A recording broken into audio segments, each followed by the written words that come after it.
నిజామాబాద్ జిల్లా బోధన్ నియోజకవర్గంలో ఇసుక మాఫియా రెచ్చిపోతోంది. సిద్ధాపూర్, రాంపూర్ గ్రామాల శివారులోని మంజీరా నదిలో అక్రమంగా ఇసుక తవ్వకాలు సాగిస్తోంది. మాజీ మంత్రి, స్థానిక ఎమ్మెల్యే సుదర్శన్ రెడ్డి కనుసన్నుల్లో ఈ దందా జోరుగా సాగుతోంది. నిత్యం వందలాది టిప్పర్లలో నిజామాబాద్ పరిసర ప్రాంతాలు సహా మహారాష్ట్రలోని పలు ఏరియాలకు ఇసుకను అక్రమంగా తరలిస్తున్నారు. ప్రతిరోజు లక్షలాది రూపాయలు దండుకుంటున్నారు. ప్రభుత్వం అండదండలు ఉండటంతో అధికారులు, పోలీసులు ఎవ్వరూ అటువైపు చూడడం లేదు. వాల్టా చట్టాన్ని అతిక్రమించి తవ్వకాలు జరుపుతున్నా చూసి చూడనట్టు వ్యవహరిస్తున్నారు. పైగా అడ్డుకునే ప్రయత్నం చేసిన స్థానిక ప్రజలను భయభ్రాంతులకు గురి చేస్తున్నారు. మరింత సమాచారాన్ని మా ప్రతినిధి రవీందర్ అందిస్తారు.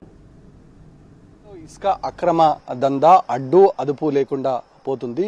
ముఖ్యంగా బోధన్ నియోజకవర్గంలో 3 క్వారీల్లో ఇదే పరిస్థితి ఉంది. ఈ నేపథ్యంలో మనం బోధన్ మండలంలో ఉన్నటువంటి సిద్ధాపూర్, ఈ మాంజీరా పర్యాటక ప్రాంతంలో ఇసుకను యథేచ్ఛగా తరలిస్తున్నటువంటి మాంజీరా నది పర్యాటక ప్రాంతంలో మనం ప్రస్తుతం చూస్తున్నాం. స్థానిక నేత, మాజీ మంత్రి సుదర్శన్ రెడ్డి ఆధ్వర్యంలో ఈ ఇసుక అక్రమ దందా కొనసాగుతుంది.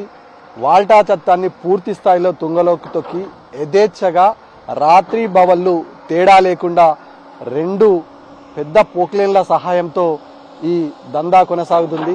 వందలాది టిప్పర్లను ప్రతిరోజు ఇక్కడి నుంచి యథేచ్ఛగా వివిధ ప్రాంతాలకు మహారాష్ట్ర, కర్ణాటకతో పాటు నిజామాబాద్ మీదుగా యథేచ్ఛగా తరలిస్తున్న పరిస్థితి స్పష్టంగా కనబడుతుంది. లక్షలాది రూపాయలు ఒక రోజుకు దండుకున్న పరిస్థితి స్పష్టంగా కనబడుతుంది. నిబంధనలకు ఏమాత్రం పట్టించుకోకుండా పూర్తి స్థాయిలో నిబంధనలను బేఖాతరు చేస్తూ సుదర్శన్ రెడ్డి బరితెగించి ఈ మాంజీరా పర్యాటక ప్రాంతంలో ఇసుకను అక్రమ రవాణా చేస్తున్న పరిస్థితి స్పష్టంగా కనబడుతుంది. వాల్టా చట్టం ప్రకారం దాదాపుగా ఇసుక కేవలం అవసరాల నిమిత్తమే తీసుకోవాలని నిబంధన ఉంది. పైగా ఇక్కడ ఎలాంటి యంత్ర పరికరాలు వాడద్దనే నిబంధనలు కూడా ఉంది. సాధారణ మధ్యతరగతి కుటుంబాలకు చెందిన వారు ఎవరైనా ఇల్లు కట్టుకుంటే ప్రభుత్వం ఆధ్వర్యంలో నడిస్తే పనులకు మాత్రమే ఇసుకను తరలించాలనే జీవో కూడా ఉంది. అధికారులు, అధికార యంత్రాంగం పూర్తి స్థాయిలో స్థానిక ఎమ్మెల్యే సుదర్శన్ రెడ్డికి అండదండలుగా ఉండి అధికారుల కన్న సన్నలతోనే, వారి ప్రోద్బలంతోనే వ్యవస్థ సంపూర్ణంగా నడుస్తున్న పరిస్థితి స్పష్టంగా కనబడుతుంది. ఈ నేపథ్యంలో ఎవరైనా ఇదేంటి అని ప్రశ్నిస్తే బెదిరింపులకు దిగుతున్నారు, అక్రమంగా అరెస్టు చేయిస్తున్నారు. పోలీసు పహారాల నడుమ వ్యవస్థ నడుస్తుందంటే దగ్గరుండి పోలీసు వ్యవస్థనే వీరికి సహాయ సహకారాలు అందిస్తున్నారంటే పరిస్థితి ఎంత దారుణంగా తయారైనది అర్థం చేసుకోవచ్చు. రాత్రి పవలు అనే తేడా లేకుండా LED లైట్ల సహాయంతో యథేచ్ఛగా రాత్రి పవళ్ళు ఇక్కడ నుంచి సుదూర ప్రాంతాలకు తరలిస్తున్న పరిస్థితి స్పష్టంగా కనబడుతుంది. గ్రామస్తులు ఎవరైనా నిలదీస్తే వారికి బెదిరింపులకు పాల్పడుతున్నారు. రోడ్డు పక్కన ఇల్లుల పరిస్థితి దారుణంగా ఉంది. పెద్ద పెద్ద భారీ యంత్రాలను జన ఆవాసాల గుండా పోవడంతో వారు తీవ్ర ఇబ్బందులు ఎదుర్కొంటున్నారు. ఒక ట్రిప్పర్ని ఇక్కడి నుంచి తరలించడానికి దాదాపుగా 11,000 రూపాయలు కాంగ్రెస్ నాయకులు వసూలు చేస్తున్నారు. అందులో 5,000 రూపాయలు వీళ్ళు వేబిల్ తీసుకోవడం జరుగుతుంది. బయట 25 నుంచి 35,000 రూపాయలకు ఒక టిప్పర్ని అమ్ముకోవాల్సిన పరిస్థితి ఉంటుంది. ఓన్లీ బోధన్ నియోజకవర్గంలో 300 పైచీలుగా టిప్పర్లు నడుస్తున్నాయి. దీంట్లో వాటాల వారిగా పంచుకున్న పరిస్థితి స్పష్టంగా కనబడుతుంది.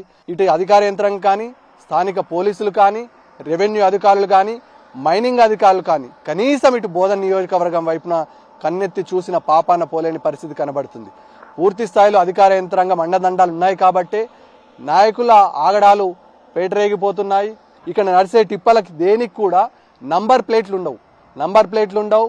దీని ఒక వేబిల్ మీద దాదాపుగా అనేక టిప్పర్లు వేసుకోవడానికి ఆస్కారం ఉంటుంది. కాబట్టి నంబర్ ప్లేట్లు లేని వాహనాలను తరలిస్తున్నారంటే ఒక వేబిల్ మీద ఇది ఉద్దేశపూర్వకంగానే ప్రభుత్వ ఆదాయానికి ఒకవేళ నిబంధనల ప్రకారం వాళ్ళు డబ్బులు చెల్లిస్తే ప్రభుత్వ ఆదాయానికి కూడా గండి కొట్టాల్సిన పరిస్థితి కూడా ఉంటుంది. ఆ రకంగా మరో దోపిడీ కొనసాగుతుంది. ఈ నేపథ్యంలో ఇటు ప్రభుత్వ పెద్దలు కానీ, స్థానిక ప్రజాప్రతినిధులు కానీ మొత్తానికి ఇక్కడ ఉన్నటువంటి మాంజీరా పర్యాటక ప్రాంతంలో దోపిడీకి బరితెగిస్తూ భయభ్రాంతులకు సాధారణ ప్రజలను గురి చేస్తున్న పరిస్థితి స్పష్టంగా కనబడుతుంది. గ్రామస్తులు కూడా ఒకటే చెప్తున్నారు. సిద్ధాపూర్ గ్రామస్తులతో పాటు పక్కన ఉన్నటువంటి రాంపూర్ గ్రామస్తులు యథేచ్ఛగా అక్రమ రవాణా జరుగుతుంది, ఇది ఏంటని ప్రశ్నిస్తే భయభ్రాంతులకు గురి చేస్తున్నారు. స్థానిక కాంగ్రెస్ నాయకుల కనుసన్నల్లోనే ఈ దందా పూర్తిగా నడుస్తుంది. దీనికి అడ్డుకట్ట వేయాల్సిన అవసరం ఉంటుంది. ప్రజాప్రతినిధులు ఎవరైనా నిలదీస్తే భయభ్రాంతులకు గురి చేసి పోలీసులతో కొట్టిస్తున్నారని ఆవేదన వ్యక్తం చేసిన సందర్భం స్పష్టంగా కనబడుతుంది. శ్రీకాంత్తో కలిసి రవీందర్, టీ న్యూస్, మాంజీరా పర్యాటక ప్రాంతం, బోధన్ నియోజకవర్గం.